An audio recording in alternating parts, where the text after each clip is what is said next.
Hi, good afternoon. Welcome to the marketplace. Coming up, we have an update on the maintenance work being carried out at the Atuabo gas processing plant. As engineers say, work is 60% complete. Today is our 7th day, and we're almost about 60+% of the scheduled completed. Also coming up, Finance Minister Dr. Mohamed Amin Adam accuses some manufacturing companies of contributing to the dollarization of the economy, causing exchange rate volatilities. That they don't keep the cash in the banks. They go and convert it into US dollars and keep the dollars. That contributes to the forex problem you are talking about, Humphrey. Also, stakeholders in the Agri Sector are unhappy with the neglect of smallholder farmers and the Planting for Food and Jobs Program Phase 2, as they lament impact of cedi depreciation on imported farm inputs. We hear from Chief Executive of the Chamber of Agribusiness Ghana.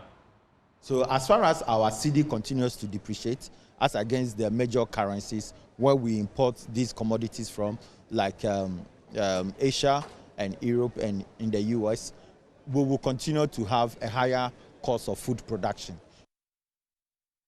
My name is Darryl Kwao. Stay with us for details.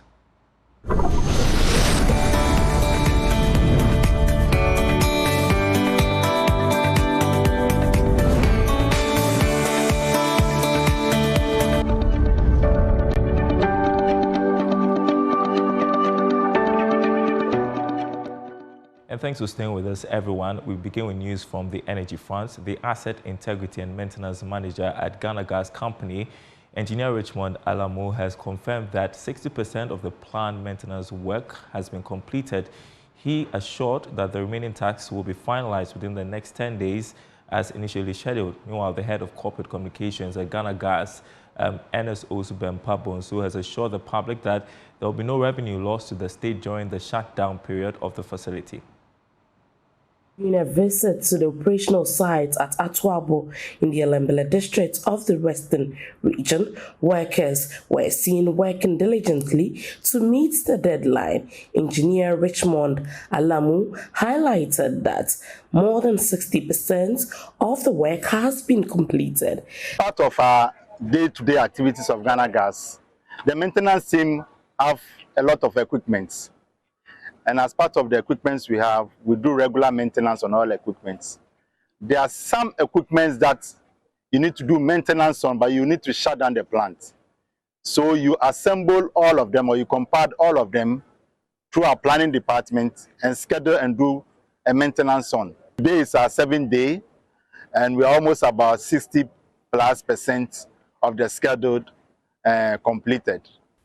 Engineer Alamu provided evidence of the equipment that has been replaced and the progress made. Sometimes when you hear Ghana Gas calling for shutdown maintenance, these are some of the evidence of what we need. Okay, as you can see, this is our 8 medium burners. It's past its service life, right, which we have changed entirely after usage for close to about 9 to 10 years. Yeah, so we've changed it entirely. So there are new ones that we've installed. So this is what we use to produce the heat or the higher temperatures for the gas. Materials that we need to augment areas that we might have shortchanged. In case we have any equipment or component breakdown, it's already preserved and maintained for we to use. Those that cannot be used again, we take them to our warehouse. There's an entire process.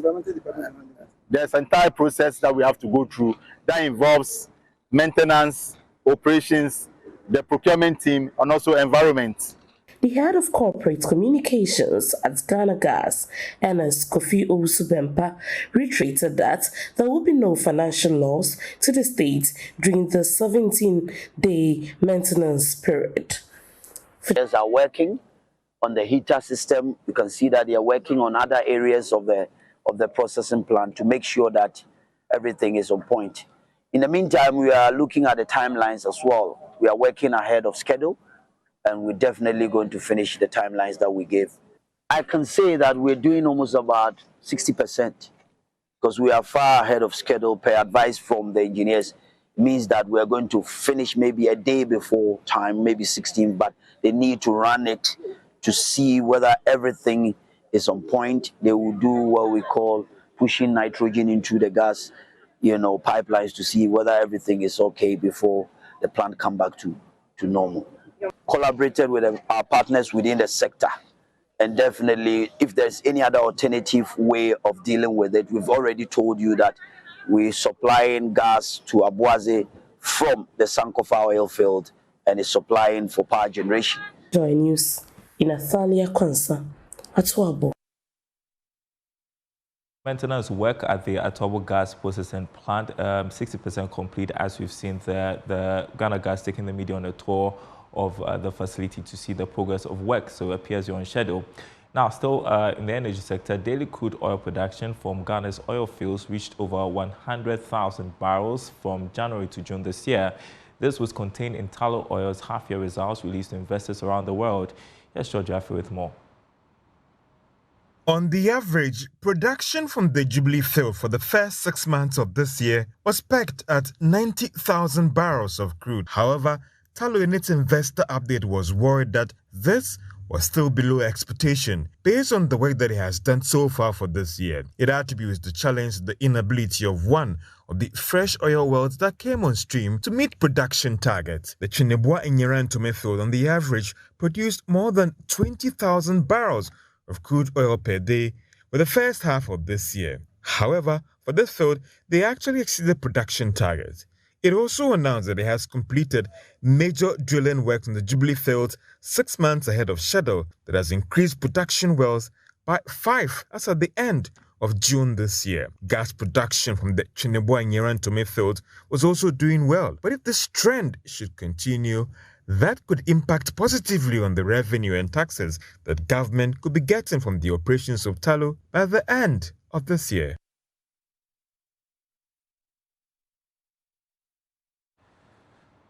All right, returning to other news, Finance Minister Dr. Mohamed Amin Adam has expressed worry about some local manufacturing companies engaged in activities leading to the dollarization of the economy. According to him, this is negatively impacting exchange rates, causing the instability of the cedi. At an engagement with the Association of Ghana Industries, the Finance Minister urged manufacturing companies to desist from such acts or a distress action will be embarked upon. The Finance Minister at the engagement bemoaned the rate at which some manufacturing companies are contributing to the free fall of the Ghana cedi. He said his ministry will not hesitate to go after these companies if the act is not halted. There are some companies, they manufacture, they sell, and they accept cash, physical cash, from their sales. And when they have done that, they don't keep the cash in the banks. They go and convert it into US dollars and keep the dollars. That contributes to the forex problem you are talking about, Humphrey. That's correct. We need to check that. And I have reports upon reports of some of the companies that are doing that. The day we start pursuing them, Humphrey is going to organize a press conference and say, you are harassing my members. You are harassing my members. What are these costs? One manufacturing company, a oil processing company, went and placed 50 million US dollars in a bank, and yet did not even have a third of that in cedis to back the 50 million they were demanding. And that alone took the depreciation of the cedi by 2 cedi points.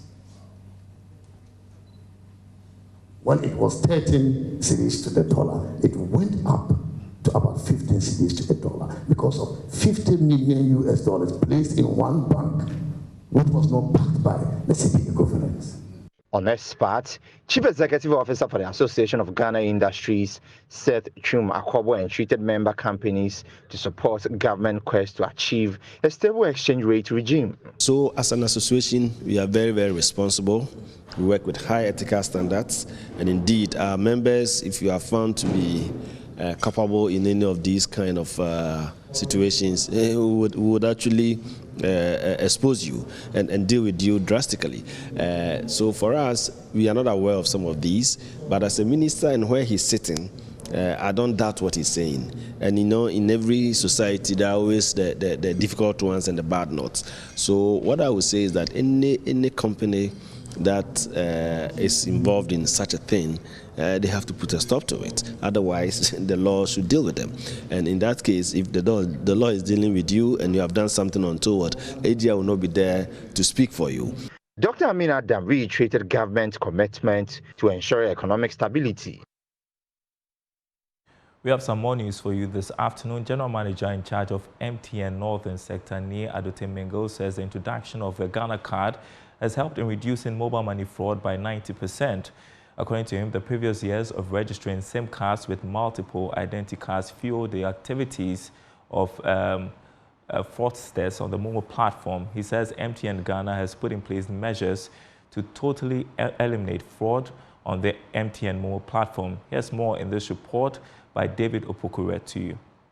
MTN Mobile Money Services was introduced in Ghana 15 years ago and has been a major turning point in digital financial transactions. Speaking at an event to commemorate 15 years of MTN Momo, the General Manager of MTN Northern Sector, Agri, said the introduction of the Ghana card has been beneficial in reducing Momo fraud.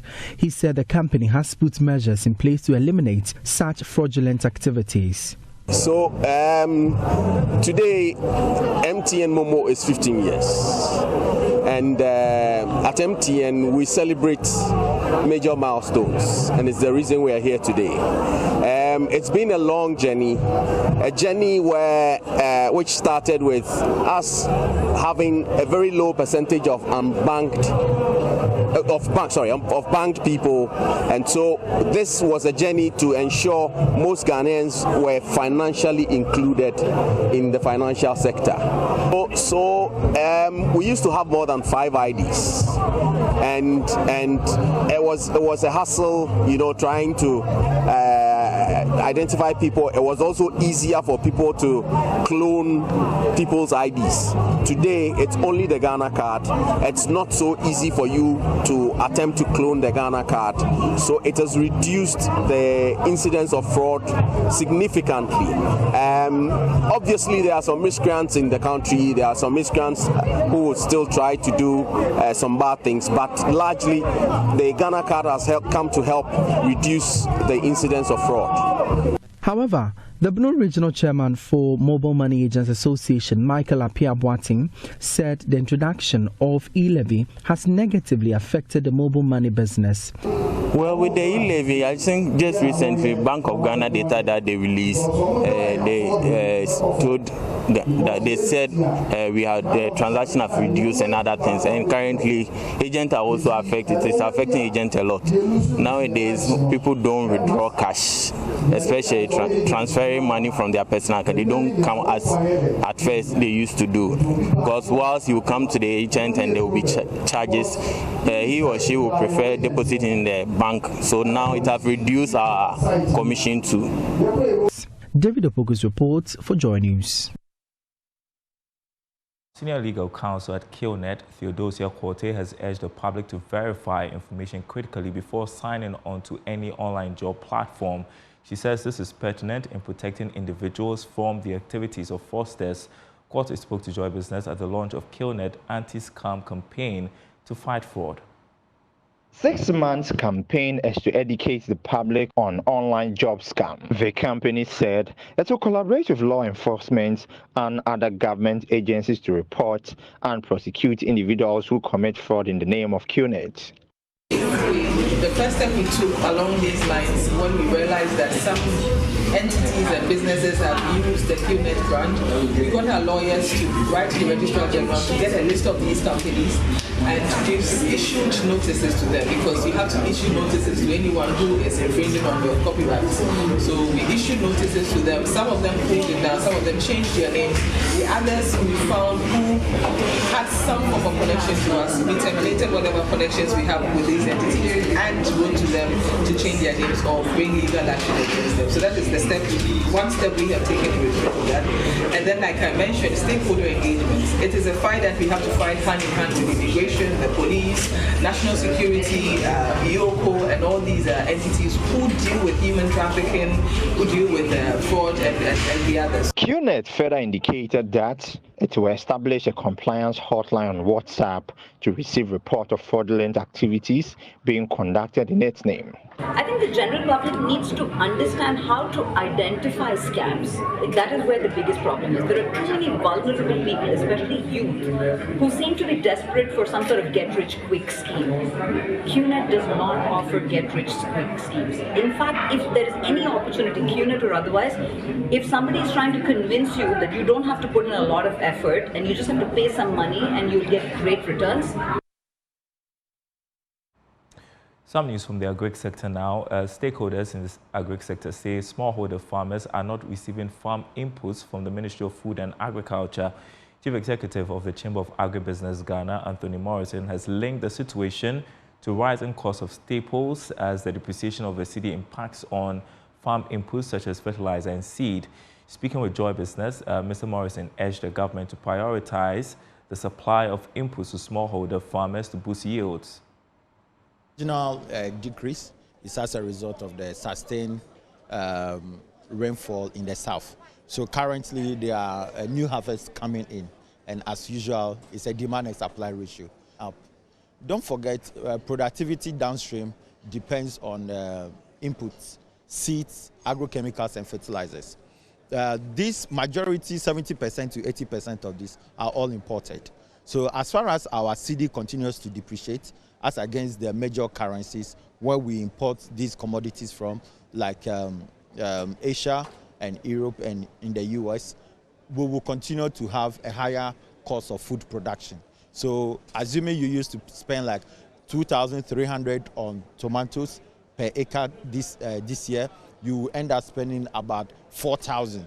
And you don't expect the farmer to sell at the time he was still using 2,300 to do the acreage. So obviously you have to sell at a rate where you will be able to reproduce the next season. Now, another thing is also the cost of fuel. The activities of the aggregators are also impacting on the food price buildup of the country. So we need to look at the food basket to see how these derivatives, what interventions that can be brought in place to mitigate the overburdening families that cannot feed 2 or 3 times a day. So those are the interventions that you expect government to do. Now, aside that, majority of the roads are very deplorable, and increasing the cost of post-harvest activities. So on-farm post-harvest losses, then transitioning post-harvest issues, because how we even transport the food is also a major challenge to us. Some agri-related news still. Chief Executive of Count on Crops, Enyam Manye, has urged individuals interested in venturing into agribusiness to visit district agri offices as their first step before investing in any arable land, whether through purchase or lease. Speaking on the masterclass program on Joy FM, Manye emphasized that this precaution can protect their investments and help avoid future legal issues.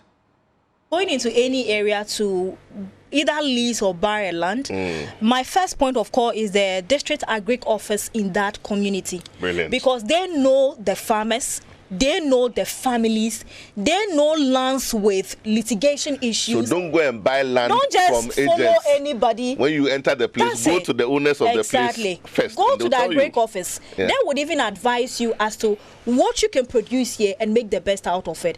But when you follow just friends or anybody who say, oh, I know a land you can just go and buy, you follow you invest and lose everything. So always look for the agri office in that district. Go to them first, have a conversation. They will advise you if it's right or not. Yeah. You also encourage agribusiness entrepreneurs to thoroughly research and understand which crops thrive in specific regions before engaging in crop production. Our climate is good. All that you need to know is that be able to study which region grows what. So before you go into agribusiness or agriculture, know what is best for Volta region. Know what you can do in the central region. Know what you can do in the northern region. Know. And you'll be able to grow something that works there. But in the absence of such research, you get a land and assume that. So for the Yens one, the man told me, you can't do cashew here. It will not do well. Because you've tried it. Exactly. So before you rent a land or buy a land in a particular region, make sure you ask questions. Does this do well here? And even back it up with soil testing like you mentioned. It would help you to make a very salient, conclusion. All right, so don't miss the Joy Business Masterclass. The Agribusiness Series is a 13-week program airing every Wednesday at 1:30 p.m. on Joy 99.7 FM. Up next, Business and Politics. All right, it's that time of the week we mix business with politics. Well, Minister of Finance, Dr. Mohamed Amin Adam, has rendered an apology to Ghanaians for the hardship imposed by the domestic debt exchange program. At a regional town hall, he explained the program was carried out as one of the requirements for the International Monetary Fund program, adding it was not the intention of the government to visit hardship on the people. Take a listen.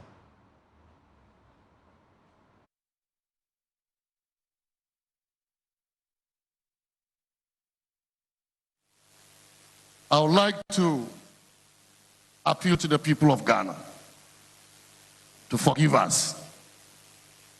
To forgive us.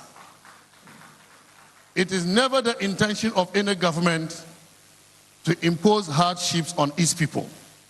More so, the MPP government that has demonstrated that we want to reduce the burden of the Ghanaian people. And I will show why this government has, from the beginning, tried to reduce the burden of the Ghanaian people. That same government cannot impose hardships on the same people. So why is this apology coming now? Is it a political play to sway voters? Joining me is Musa, poster with Global Info Analytics. He joins me on Zoom.